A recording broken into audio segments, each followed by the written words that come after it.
کہ کالے جادو کا توڑ جو ہے وہ کالے کا کہتے ہیں، اس کا توڑ ہے نوری علم۔ ہمارا جو علم ہے وہ قرآن پاک میں ہے۔ سب سے پہلی بات نماز نہ چھوڑیں۔ کربلا 72 تن شہید کیے گئے ہیں، کالے علم کی چیزیں ہیں، یہ بھی نماز سے دوری کرتی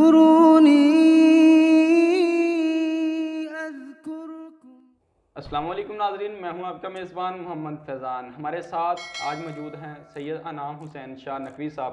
السلام علیکم شاہ صاحب۔ وعلیکم السلام فیضان بھائی۔ جیسا کہ آپ سب لوگ جانتے ہیں، ہم آپ لوگوں کے لیے جادو کے اوپر، جادو جیسا کہ لوگوں پر جادو ہو رہا ہے ان کے لیے چھوٹے چھوٹے بہت ہی اچھے پیارے پیارے پروگرام لے کر آ رہے ہیں۔ جیسا کہ آپ کو حل بتایا جائے گا، آج ہم ان سے سوال پوچھیں گے، کیا شاہ صاحب کالے جادو کا توڑ ہے؟ جی جی بالکل فیضان بھائی، کالے جادو کا توڑ ہے، اور اکثر مطلب میں نے بھی سنا ہے، آپ بھی سنتے ہوں گے لوگوں سے کہ کالے جادو کا توڑ جو ہے وہ کالے کا کہتے ہیں کہ کالے سے کروایا۔ اکثر یہ میڈیا پر بھی سوال ہوتا ہے، یہی بات ہے۔ اچھا، کالے کا توڑ ہے، کالے علم کا جو جادو ہے اس کا توڑ ہے نوری علم۔ نوری علم۔ ہم مسلمان بھائی ہیں، جی بے شک۔ ہم مطلب کبھی بھی کسی مطلب اور مطلب علم پہ بلیو نہیں کر سکتے۔ جی ہمارا جو علم ہے وہ قرآن پاک میں ہے۔ جی اور قرآن پاک کی مطلب اتنی ایتھینٹک چیز ہے، اتنا ایتھینٹک ان کی پاور ہے کہ وہ قرآن پاک سے ہم جو بھی علاج کریں گے وہ ہوگا انشاءاللہ۔ اگر آپ کا یہاں پہ سینے میں دل میں مطلب آپ مسلمان ہیں نا، جی اس کی ایک ڈبل پاور ہے۔ اچھا، پھر اور بات آپ کو بتاؤں کہ اگر آپ کو لگتا ہے کہ کالا علم آپ کے اوپر ہو گیا ہے، جی سب سے پہلی بات نماز نہ چھوڑیں۔ سب سے پہلا نماز نہ چھوڑیں، نماز نہ چھوڑیں، کیونکہ کالا علم جب بھی آئے گا وہ آپ کے دماغ میں نیگیٹو گندی باتیں ڈالے گا۔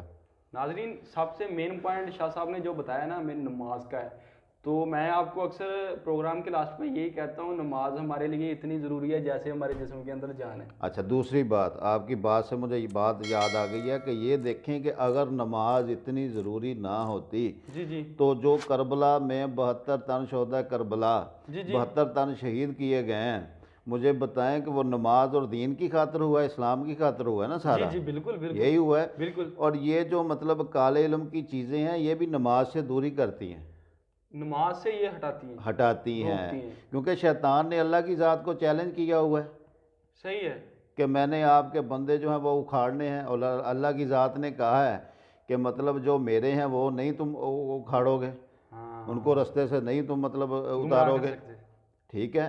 اور یہ بات ہے کہ نماز بہت ہی ضروری ہے، ہمیں چاہیے کہ 5 وقت کی نماز پڑھیں۔ اگر پھر بھی آپ کا معاملہ حل نہیں ہوتا، لیکن نماز نہ چھوڑیں، پھر مطلب کسی اپنے مطلب عامل سے آپ رجوع کر سکتے ہیں۔ کیا سید صاحب آپ بھی ان کا علاج کرتے ہیں؟ جی بالکل، ہم تو مطلب قرآن کی روح سے اس کا علاج کرتے ہیں، ماشاءاللہ، روحانیت علاج کرتے ہیں اس کا الحمدللہ۔ ماشاءاللہ ماشاءاللہ۔ جی بالکل۔ آپ کا نمبر ہم ناظرین کو دے سکتے ہیں کیا؟ جی بالکل، آپ دے دیں نمبر۔ صحیح ہے ماشاءاللہ۔ جی تو ناظرین، شاہ صاحب نے بہت ہی پیارے سوال کا جواب، پیارے انداز کے ساتھ جواب، بہت ہی بہترین جواب دیا ہے ہمیں۔ تو سب سے پہلے تو اگر آپ کو لگتا ہے آپ پر جادو ہے، شاہ صاحب نے بتایا جیسا کہ بھئی اس کا نماز بہترین حل ہے۔ اگر پھر بھی نہیں حل ہوتا تو پھر آپ ان سے رابطہ کر سکتے ہیں، ہم سے رابطہ کر سکتے ہیں، ہم آپ کو ان کا نمبر دیں گے، تو انشاءاللہ تو ضرور رہنمائی کی جائے گی آپ لوگوں کی۔ ہم اگلے سوال کے ساتھ پھر حاضر ہوں گے، تب تک کے لیے ہمیں اجازت دیجیے، اللہ حافظ۔ فاذکرونی